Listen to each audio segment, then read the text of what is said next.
Bakit nga ba hindi kinain ng kambing ang binigay mong pagkain? Kahit mukhang masarap naman at fresh pa? Ganito yan.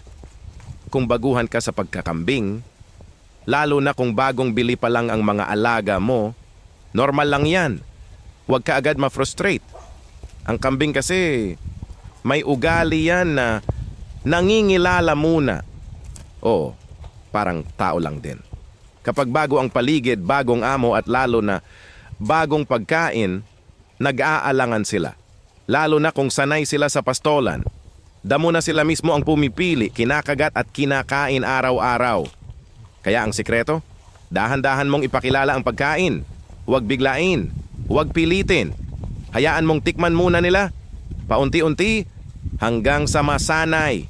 At pag nasanay na, ay nako, ubos yan.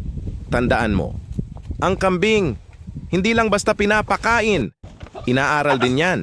Kaya sa mga baguhan, relax lang. Parte yan ng proseso. Happy Goat Farming! Like, share at follow para sa mas marami pang tips na siguradong makakatulong sa inyo.